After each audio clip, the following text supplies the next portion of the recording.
devienne paix, les tempêtes qui m'entourent, qu'elles se taisent.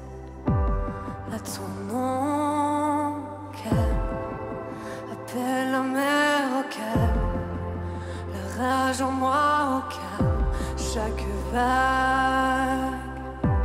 À ton nom paix, encore une fois, paix, que tout devienne paix, les tempêtes qui m'entourent, qu'elles se taisent. À ton nom calme, appelle la mer au calme, la rage en moi au calme, chaque vague. À ton nom, Jésus, Jésus, tu fais trembler les ténèbres. Jésus, Jésus, tu brises la peur. Jésus, Jésus, tu fais trembler les ténèbres. Jésus, Jésus, souffle, que ces eaux revivent, que cette voix chante à nouveau. Je louerai, souffle, que ces eaux revivent, que cette voix chante à nouveau. Je louerai, souffle, que ces eaux revivent, que cette voix chante à nouveau. Je louerai. On va chanter ça encore une fois. Il y a des rêves dans nos cœurs qui sont morts. Il y a des choses que vous aviez dans le cœur depuis longtemps, qui sont morts depuis longtemps. Et ce soir, on va déclarer le souffle de Dieu sur nos rêves. On va déclarer le souffle de la vie de Dieu sur chacun de nous. On va déclarer le souffle de Dieu sur nos familles qui étaient brisées. Je déclare le souffle de Dieu sur nos familles qui sont brisées. Je déclare le souffle de Dieu sur les gens de nos familles qui ne connaissent pas encore le Christ. Et on va rechanter ça ensemble. Et si vous ne connaissez pas encore ce chant, c'est la première fois que vous l'entendez. On l'a chanté déjà 2 fois. On va le chanter encore 2 fois. Tous ensemble, d'une seule voix pour notre Dieu. On va déclarer ça ce soir. Souffle, que ces eaux revivent, que cette voix chante à nouveau. Je louerai, souffle, que ces eaux revivent, que cette voix chante à nouveau. Je louerai, Jésus, Jésus, tu fais trembler les ténèbres. Jésus, Jésus, tu brises la peur. Jésus, Jésus, tu fais trembler les ténèbres. Jésus, Jésus, Jésus, oh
Bonjour à tous, c'est pour moi un plaisir de pouvoir faire une vidéo et de pouvoir communiquer certaines choses qui sont sur mon cœur. J'espère de tout mon cœur que vous allez bien. Sachez que l'équipe pastorale, l'équipe de direction, on prie vraiment pour vous et puis qu'on a vraiment sur notre cœur le gospel. C'est pas parce qu'on se voit pas que vous n'êtes pas sur notre cœur. On travaille, on essaie de trouver des solutions aussi pour qu'on puisse continuer à avoir une vie d'église. Et j'aimerais bien vous dire que je vous aime tendrement, que je vous aime de tout mon cœur et c'est un plaisir pour moi de pouvoir juste faire une vidéo dans mon bureau qui est une ancienne cave à betteraves et je suis là heureux, enthousiaste, rempli de la présence de Dieu et je crois que dans ces temps difficiles que le monde traverse aujourd'hui, une des choses importantes c'est de se consacrer du temps dans la présence de Dieu. Je crois vraiment de tout mon cœur que Dieu nous invite à être un peuple intime, un peuple qui se lève et qui prie pour les nations. Il est dit dans la parole de Dieu et j'aimerais bien juste introduire avec ce passage qui est juste un passage incroyable. Souvent les personnes un peu, des fois ont de la peine à s'imaginer que la repentance est difficile, la repentance est un poids lourd sur nos épaules. Non, la repentance, mes amis, est la clé qui ouvre le cœur de Dieu. La repentance est la clé qui fait qu'on puisse ouvrir la porte du cœur de Dieu afin qu'on puisse toucher, rentrer et être dans sa présence. J'aimerais bien juste vous lire dans Chronique 2, le 7 de 14 à 15. Si mon peuple sur qui est invoqué mon nom prie, cherche ma face et il se détourne de ses mauvaises voies, je l'exaucerai des cieux et je lui pardonnerai son péché et je guérirai son pays. Mes yeux se sont ouverts désormais et mes oreilles seront attentives à la prière faite en ce lieu. Maintenant, je choisis et je sanctifie cette maison pour que mon nom y réside à jamais et j'aurai toujours là mes yeux et mon cœur. Moi, je trouve juste incroyable la promesse que Dieu nous fait, que si nous le cherchons, cherchons sa face, si nous prions et si nous demandons pardon pour nos péchés, mais aussi pour les péchés de cette nation, Dieu, ce qu'il fait, il exaucera, il pardonnera nos péchés et en plus de ça, il est promis qu'il guérirait notre pays. Alors moi, je vous invite vraiment qu'on puisse prendre des temps dans la prière, des temps où on peut juste invoquer l'Éternel et des fois de juste avoir un cœur de sentinelle, un cœur d'intercesseur pour prier pour cette nation. Et je crois que de tout mon cœur que Jésus-Christ est mort à la croix et ça, c'est quelque chose qui est clair et qui est juste. Et il est dit dans la parole de Dieu que ce qui m'a vraiment frappé ces derniers temps en lisant, ma prière était ces derniers temps, c'est Seigneur, je te demande de me donner une révélation profonde de qu'est-ce qui est la croix. Et en lisant juste à plusieurs reprises la parole, parce que la parole, c'est incroyable, il faut que vous la lisez chaque jour. Maintenant, certaines personnes ont un peu plus de temps, lisez la parole. C'est un pain, c'est une nourriture solide qui construit notre intérieur. Et il est dit dans la parole de Dieu que Jésus s'est fait malédiction parce qu'il est dit « Maudit celui qui est pendu à une croix ». Et il s'est fait malédiction pour que nous puissions être libres de cette malédiction afin que la bénédiction puisse reposer sur nous. Jésus a pris nos péchés, pris nos maladies, pris toutes choses qui nous condamnaient, qui nous amenaient à la mort et il est ressuscité. Il est allé au fin fond de l'enfer, il a dépouillé l'enfer et il a même pris les clés de l'enfer et il l'a interdit au diable de retourner en enfer. Et aujourd'hui, le diable est itinérant en tournant sur la terre, cherchant quoi et comment détruire le monde et faire que le peuple se détourne de Dieu et quelque part aille à la destruction. Il est dit dans l'Apocalypse qu'à un certain moment dans le jugement dernier, le diable sera renfermé dans l'enfer, là où l'étang de feu sera. Et pour l'instant, il est en train de tourmenter cette planète. Et nous, on a une puissance et une autorité, c'est le nom de Jésus-Christ. Le nom de Jésus est une menace terrible pour le diable, mais pour toi, le nom de Jésus est un sujet de grande joie, est une bonne nouvelle. Et moi, je vous encourage de chercher qui est Jésus pour vous. Quand vous allez découvrir combien il est bon, combien il est extraordinaire, et que en Jésus, il y a la victoire, en Jésus, il y a la sécurité, en Jésus, il y a la paix. Jésus est le prince de paix. Mes chers amis, j'aimerais bien vous lire encore un autre passage de la parole de Dieu. Dans Deutéronome 31, 6, il est dit « Fortifiez-vous, ayez du courage, ne craignez point, ne soyez point effrayés devant eux, car l'Éternel ton Dieu marchera lui-même avec toi, et il ne te délaissera pas, et il ne t'abandonnera point. » Vous savez, dans la parole de Dieu, il y a entre 6 et 7 000 promesses. Je ne sais plus exactement. Mais par contre, il y a une chose qui est sûre, c'est que toutes ces promesses sont pour toi. Dieu t'aime d'un amour profond. Et peut-être que tu es une personne qui souffre de solitude pendant cette période-là. Cherche Dieu. L'amour de Dieu est là. Et ma prière aujourd'hui, c'est que cet amour puisse t'envahir, te saisir, cette présence puisse te saisir et te consoler si tu as besoin de consoler, te guérir si tu as besoin de guérison. L'Éternel ne change pas. Il est le même hier, aujourd'hui et éternellement. Et vous savez, moi je crois de tout mon cœur que nous ne sommes pas dans le jugement dernier, parce que le jugement dernier sera là quand Jésus-Christ sera venu chercher son peuple. Mais je crois une chose, c'est que Dieu cherche son peuple et cherche plus que jamais les personnes perdues. Et je crois qu'à travers ce genre de situation que nous sommes en train de traverser, comme le coronavirus, c'est non un jugement, mais je crois que... Je crois de tout mon cœur, c'est une épreuve envoyée dans ce monde pour que le monde se retourne vers Dieu. Pour que le monde ouvre ses yeux et ait un regard sur Dieu et un regard sur Jésus-Christ. Pour ça, mes amis, je vous invite à ne pas fixer vos yeux sur les circonstances, mais sur la circonstance de qui est Jésus-Christ. On peut fixer nos yeux sur les circonstances, écouter tous les médias possibles, inimaginables sur le coronavirus, sur tout ce qui se passe, la crise financière qui est là et qui va arriver, qui va ébranler. Ou bien tu peux ouvrir et regarder tes yeux et fixer tes yeux sur Jésus-Christ. Pour ça, j'aimerais bien juste vous rappeler une histoire que j'aime énormément dans Matthieu 14, 25 à 29. Il est dit, à la 4e veille de la nuit, Jésus alla vers eux et marcha sur l'eau.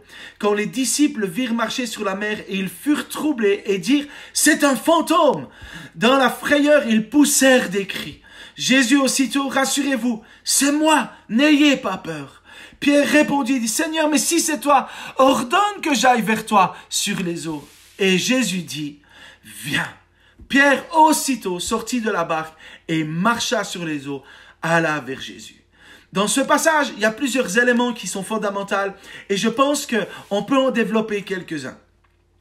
Alors, on peut déjà mettre le contexte. Il faut dire que, alors qu'il faisait la traversée de la mer de la Galilée, à l'aube, les disciples virent une forme humaine qui se déplaçait sur l'eau, une silhouette qui se dessinait au fond du soleil levant. Et je pense qu'ils ont dû se frotter les yeux, se pincèrent pour voir s'ils étaient bien réveillés, était-ce une hallucination? Et tout d'un coup, des sueur froide les envahir. Ils ont commencé à crier, à avoir peur. Et là, tout d'un coup, Jésus est venu. Il a dit, mais mes disciples, mes amis, rassurez-vous, c'est moi. N'ayez pas peur. Pierre alors répondit tout de suite, mais si c'est toi, Jésus, ordonne que j'aille marcher, je vienne vers toi marcher sur les eaux. Et aussitôt, Jésus, il dit, comme il dit dans la parole de Dieu, viens. Pierre sortit de la barque et marcha sur l'eau et alla vers Jésus. Aussitôt, ce qui est incroyable, c'est que Pierre s'est pas enfoncé dans l'eau, n'a pas fait un gros plouf, mais sur l'eau, son pied a marché sur une surface solide. Et là, quelque chose qui s'est jamais passé, ou encore s'est jamais passé auparavant, c'est passé ce jour-là, mais c'est plus passé dans le... Peut-être qu'il y a eu des miracles différents, je ne sais pas. Mais en tout cas, une chose, c'est que ces deux personnes ont marché sur l'eau ce jour-là. Un jour historique incroyable. Il y a plusieurs faits importants que j'aimerais bien relever là-dedans. Les conditions qui déclenchèrent le miracle se mirent en place lorsque Pierre se trouvait encore dans la barque. Le premier état d'âme de Pierre, c'était les cheveux dressés, panique sur la terre, un cœur rempli de peur, de crainte. Il a dû être effrayé et tout d'un coup, à l'instant, son cœur confiant, voilà qu'il ose faire ce qu'aucun homme mortel n'avait fait auparavant, marcher sur l'eau. Pierre changea et la situation changea avec lui. Les choses devenir différent pour Pierre à partir au moment où Pierre lui-même est devenu différent. Ce qui est intéressant, c'est que sur la parole de Jésus-Christ, il a eu le courage de sortir et de marcher sur l'eau. Et souvent, nous, en tant que de personnes, comme moi, le premier, plusieurs reprises dans ma vie, j'ai essayé de faire des choses par mes propres forces et je n'arrivais pas à réussir, je ne trouvais pas la paix, j'étais dans l'angoisse, dans la peur, dans la crainte. Mais au moment que j'ai commencé à aligner ma vie sur la parole de Christ, vous savez, dans la parole de Dieu, il est dit une chose. Dans Jérémie 1,12, Dieu veille sur sa parole afin qu'elle s'accomplisse. Vous savez, la parole de Dieu, Dieu veille lui-même pour que sa parole s'accomplisse. Les promesses qui sont dites sur ta vie, Dieu lui-même, le Père, veille afin qu'elles puissent s'accomplir. Si Dieu te dit dans cette saison qu'il met sa main et sa protection sur ta vie, commence pas à paniquer, mais commence par croire que Dieu veille et met sa main sur ta vie. Et au moment qu'il y aura ce déclencheur de la foi, comme Pierre, tu pourras marcher sur l'eau. Comme Pierre, tu pourras faire quelque chose de surnaturel et qui va faire que tu puisses avoir cette parfaite paix dans ton cœur, de pouvoir vivre dans une situation difficile sans être tourmenté ou sans avoir été touché par la maladie. Alors vous allez me dire, oui Mika, tu sais, au début d'année, tu as été secoué, tu as fait de l'hôpital et tout ça. Mais vous savez, ce qui est extraordinaire, c'est que on n'est pas infaillible. Je ne suis pas éternel. Je suis éternel. Mon âme est éternelle. Mon esprit va aller vers le ciel. Et je serai éternel parce que j'ai reconnu Jésus-Christ comme Seigneur Sauveur de ma vie. Et au-delà de juste le reconnaître, parce que tu peux reconnaître puis te perdre par la suite, mais c'est que j'ai établi dans ma vie une relation avec mon papa. Une relation profonde avec lui où je m'appuie sur sa parole et non sur les perspectives que je vois, mais sur les perspectives de Dieu. Oui, j'étais ébranlé, mais à chaque moment, j'ai regardé à Jésus. À chaque moment et à chaque instant, j'ai regardé au Père et j'ai prié, demandé à Dieu. Et Dieu m'a fait des promesses extraordinaires. Et j'ai pu voir des choses extraordinaires dans cette période-là. Et aujourd'hui, qui peut se confirmer à travers la parole et des choses qui peuvent être vécues. Dieu est un Dieu puissant. Dieu est un Dieu merveilleux. Et je vous rappelle qu'il a toutes choses entre ses mains. Comme Pierre, sa situation, elle a changé au moment qu'il a commencé à écouter son Créateur, son Maître, et à obéir à sa parole. Jésus dit, viens, rien de plus. Et Pierre, il est sorti de la barque, marché sur l'eau, à cause d'un juste, viens. Il avait confiance en Jésus-Christ, confiance en sa parole.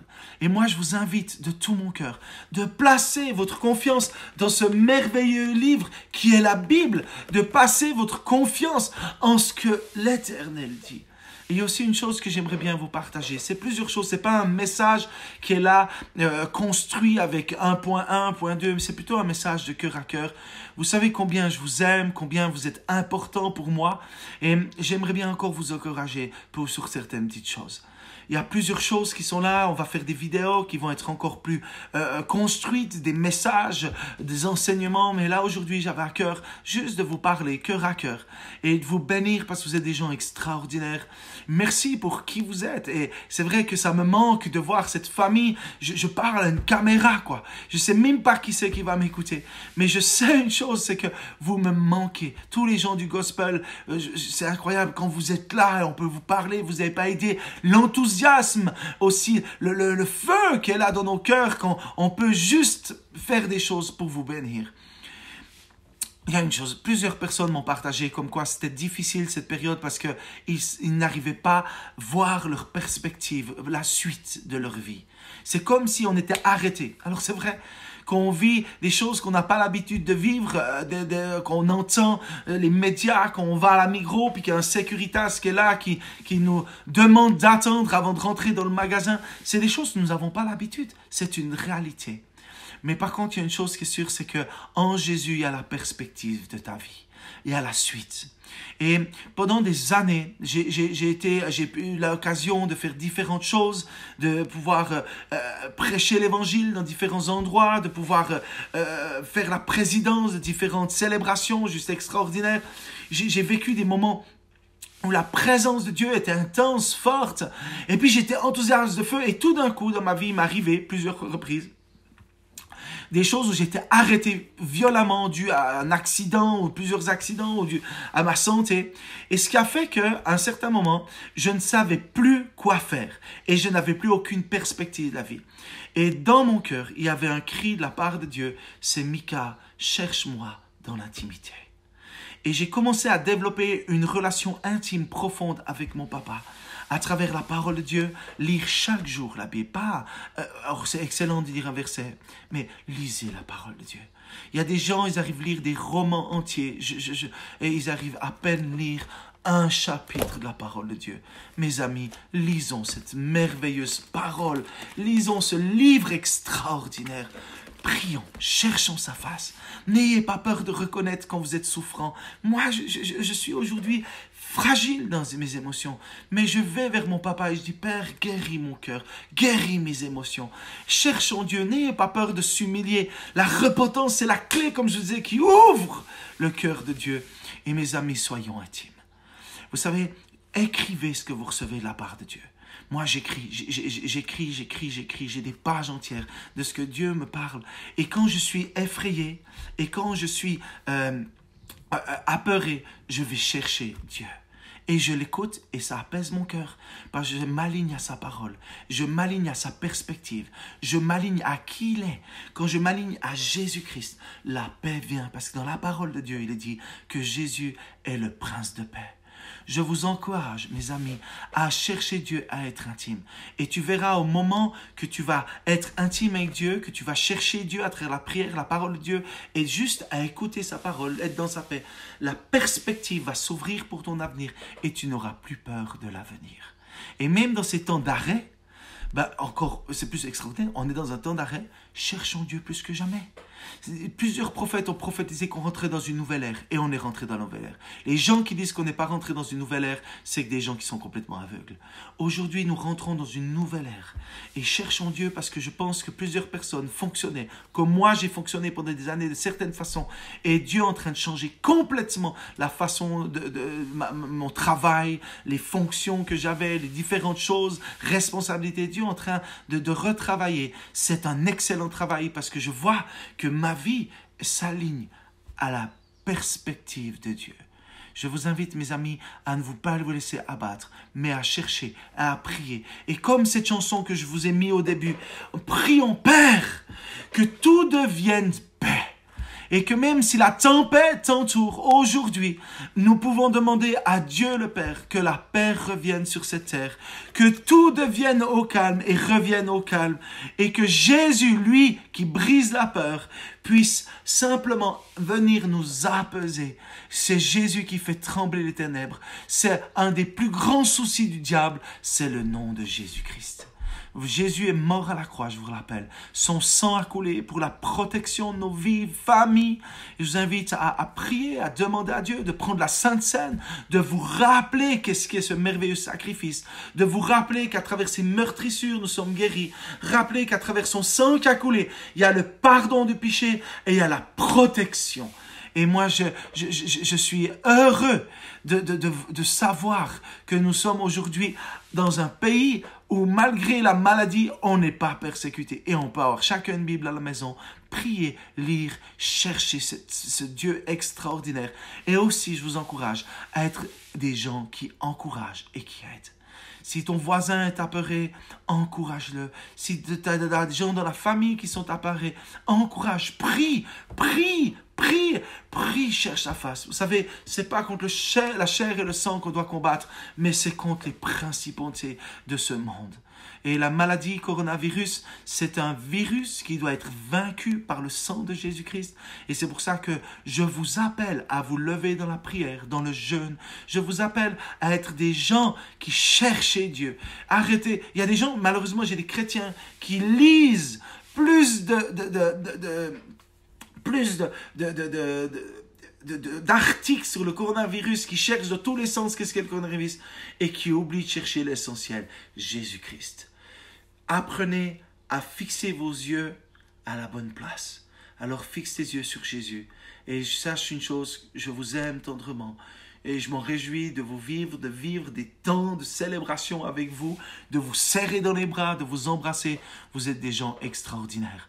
Voilà, je vais juste prier et j'aimerais bien juste simplement prier. Seigneur Jésus, tu es un Dieu puissant et merveilleux. Seigneur Jésus, que ta présence puisse descendre maintenant. Seigneur, je te prie pour les familles, je te prie pour les gens seuls, Seigneur. Je te prie pour les gens seuls tout particulièrement. Seigneur, que ta présence vienne. Seigneur, que ta présence, Seigneur, puisse descendre sur eux, que ton amour puisse descendre maintenant dans le nom de Jésus-Christ. Seigneur, je te prie pour ce pays, Seigneur, je te demande pardon pour toutes les fautes qu'on aurait pu faire en tant que peuple suisse, Seigneur. Je te prie de venir guérir mon pays, Papa. Seigneur, je te prie pour le gouvernement, les politiciens. Je te les place entre tes mains. Aide-les à prendre les bonnes décisions. Seigneur, je te prie pour le corps médical. Tu vois qu'ils sont dans le front, ils se battent, il y a la fatigue, il y a la maladie. Je te prie que ton sang et ta présence puissent redescendre sur eux. Je te demande de les accompagner, Papa. Je te demande de les toucher tout particulièrement. Tu es ce Dieu puissant et tu es Dieu merveilleux de grâce. Père, Seigneur Jésus, apprends-nous à fixer nos yeux sur toi. Je libère ta présence, Saint-Esprit, que ta présence puisse venir dans chaque foyer, Papa. Seigneur, je libère la créativité pour les familles, que les familles puissent faire des cultes ensemble, ou les personnes seules faire des cultes, ou des cultes par WhatsApp, vidéoconférence, ou différentes choses. Je te demande de libérer la créativité dans le cœur des gens. Et Seigneur Jésus, je te demande de bénir chaque personne et que ta présence puisse descendre. Seigneur, ta présence est ce qu'il y a de plus important. Jésus, apprends-nous à fixer nos yeux sur toi. Amen. Je vous encourage à prier pour notre gouvernement. Il est dit dans la parole de Dieu que nous devons prier pour ceux qui nous gouvernent, afin qu'ils prennent les bonnes décisions. Je vous encourage à prier pour le corps médical. Vous savez, quand j'étais à l'hôpital aux soins intensifs, j'ai fait soins intensifs 14 jours. Et vous savez, j'ai été soigné et vraiment pris au sérieux. Je suis touché par ces personnes, comme malgré des moments où j'ai déliré au début, j'ai raconté des bêtises, en même temps j'ai raconté des choses bien, mais j'étais pas dans mon état normal. À aucun moment j'ai été jugé, à aucun moment, alors je pense qu'elles ont dû des fois en avoir marre, mais à aucun moment, j'ai toujours été patient et j'ai été touché comme j'ai été soigné. Et je vous encourage à vraiment prier pour ces femmes et ces hommes qui sont au front, ces médecins, ces infirmières. Même, vous savez, ce qui m'a touché, c'est que tous les jours, on a nettoyé ma chambre et les gens qui nettoient l'hôpital. Prions aussi pour les personnes qui sont là, au front, en train de faire du nettoyage, nettoyer ces microbes et toutes ces choses. Priez pour le corps médical, priez pour la police. Vous savez, moi, les gens ils critiquent les policiers parce que de temps en temps, ils reçoivent une amende, mais souvent la responsabilité, c'est que vous étiez mal parqué. Mais prions pour la police, prions pour ce qui est en train de se passer, pour qu'il y ait un miracle. Souvent les gens qui ont juste une chose, redire encore une chose, souvent les gens qui sont frustrés ou qui sont, qui ont peur que le miracle ne se passe pas, souvent ces gens se tournent vers cette phrase qui dit que ta volonté soit faite sur la terre comme au ciel. La volonté de Dieu, elle s'est passée à la croix. Il a vaincu la maladie, il a vaincu la mort, il a vaincu le péché. Et Jésus-Christ, lui seul, est la victoire. Et ça, c'est la volonté de Dieu. C'est que tout homme reconnaisse que Jésus-Christ est le Seigneur Sauveur. Que tout homme puisse vivre un miracle, une guérison. Que tout homme puisse être restauré dans son être. Que tout homme puisse avoir la liberté, être libre des chaînes de l'enfer, être libre de toute forme de péché et puisse avoir la vie éternelle. Mes amis, je vous aime, je vous encourage de prier, de chercher Dieu et de laisser ce feu vous envahir parce que c'est ce qu'il y a de meilleur. Jésus est la solution pour ta vie. Alors fixe les yeux sur toi. Fixe les yeux, pas sur toi, sur Jésus. Je vous aime.